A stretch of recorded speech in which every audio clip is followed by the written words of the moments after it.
ನಗರಿ ಮೈಸೂರಿನಲ್ಲಿ ಹಸು ಕಳ್ಳ ಸಾಗಣೆ ಕೇಸ್ಗಳು ದಿನದಿಂದ ದಿನಕ್ಕೆ ಹೆಚ್ಚಾಗ್ತಿದೆ.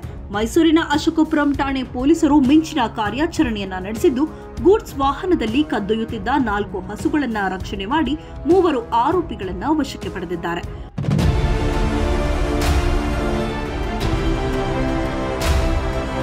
ಪೊಲೀಸರು ಗಸ್ತಿನಲ್ಲಿದ್ದಾಗ ಹಸುಗಳನ್ನು ಗೂಡ್ಸ್ ವಾಹನದಲ್ಲಿ ಕದ್ದೊಯ್ಯುತ್ತಿದ್ದ ಸಂಗತಿ ಬೆಳಕಿಗೆ ಬಂದಿದ್ದು, 4 ಹಸುಗಳ ಪೈಕಿ 1 ಹಾಲು ಕರೆಯುವ ಹಸುವಾಗಿದೆ. ಉಳಿದ 3 ಹಸುಗಳು ಗರ್ಭಧರಿಸಿವೆ.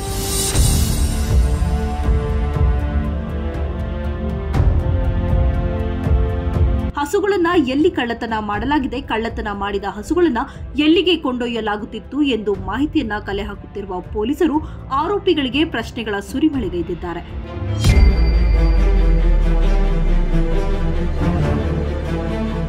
ಇತ್ತೀಚೆಗೆ ಮೈಸೂರಿನಲ್ಲಿ ಎಗ್ಗಿಲ್ಲದೆ ಹಸುಗಳ ಕಳ್ಳತನ ಆಗುತ್ತಿದೆ ಎಂಬ ಆರೋಪ ಕೂಡ ಇದೆ. ಹಸುಗಳ ಕಳ್ಳತನ ಪ್ರಕರಣಗಳಿಂದ ಕಂಗಾಲಾಗಿರುವ ಗೋಪಾಲಕರು ಅನೇಕ ಬಾರಿ ಪೊಲೀಸರ ಗಮನಕ್ಕೆ ಈ ವಿಷಯವನ್ನ ತಂದಿದ್ದಾರೆ. ಹಸುಗಳ ಕಳ್ಳತನ ತಡೆಗಟ್ಟಲು ಪೊಲೀಸರು ಕಟ್ಟುನಿಟ್ಟಿನ ಕ್ರಮಗಳನ್ನು ಕೈಗೊಳ್ಳುವಂತೆ ಗೋಪಾಲಕರು ಆಗ್ರಹಿಸಿದ್ದಾರೆ. ಸರ್ಕಾರದಿಂದ ಏನು ನಮಗೆ ಫಾಯ್ದೆ ಇಲ್ಲ, ಏನು ಇಲ್ಲ. ಏನ ಆಗದ ಅಂದ್ರೆ ಅವರೇ ಅರ್ಥ ಮಾಡ್ಕೋಬೇಕು ಸರ್. ಕಂಪ್ಲೇಂಟ್ ಕೊಡಕ್ಕೆ ಹೋದ್ರೆ ಕಂಪ್ಲೇಂಟ್ ತಗೊಳ್ಳಲ್ಲ.